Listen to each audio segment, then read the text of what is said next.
Ya, Anda masih bersama kami di seputar Aceh. Pemirsa, pembuat roti tawar yang berada di Desa Gelumpang Payung, Kecamatan Jempa, Kabupaten Biren, membutuhkan bantuan peralatan untuk mengembangkan usaha. Usaha roti tawar di Kabupaten Biren ini pernah jaya dan mempekerjakan puluhan warga sekitar. Namun, usaha roti tersebut sempat tutup lantaran sang pemilik sakit parah.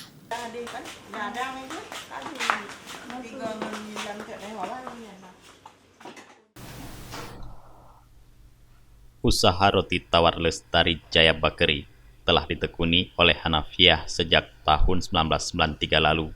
Usaha ini mulai dari kecil-kecilan hingga memiliki 20 orang karyawan untuk membuat roti tawar yang ia produksi tersebut. Waktu itu ia mampu memproduksi roti tawar dalam satu hari sebanyak 18.000 butir yang dipasarkan di Kabupaten Biren dan ke sejumlah kabupaten kota lainnya di Aceh. Namun sejak 3 tahun terakhir, usaha roti tawar milik Hanafiah sempat terhenti dikarenakan ia mengalami sakit parah. Karena tidak ada saudara yang bisa melanjutkan usaha tersebut, akhirnya usaha roti tawar miliknya pun terpaksa tutup selama 3 tahun lebih selama ia menjalani proses penyembuhan dari sakit yang dialaminya.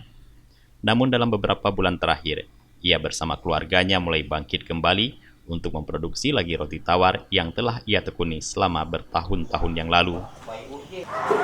Alat-alat pembuatan roti, misalnya press, alat pemotong roti, oven, tepung lah, apalagi kotak-kotak buat isi donat, software kayak gitu Pak. Hanafiah mengatakan, saat ini ia membutuhkan peralatan untuk memproduksi roti tawarnya, yaitu oven listrik, mesin pres, serta pemotong roti. Selama 3 bulan ini, ia membuat roti secara manual dan bahkan memotong roti pun secara manual yang dibantu oleh keluarga dan saudaranya. Hanafiah sangat berharap bantuan modal usaha dan sejumlah peralatan pembuatan roti dari pemerintah setempat untuk dapat mengembangkan kembali usahanya seperti yang pernah ia lakukan beberapa tahun lalu.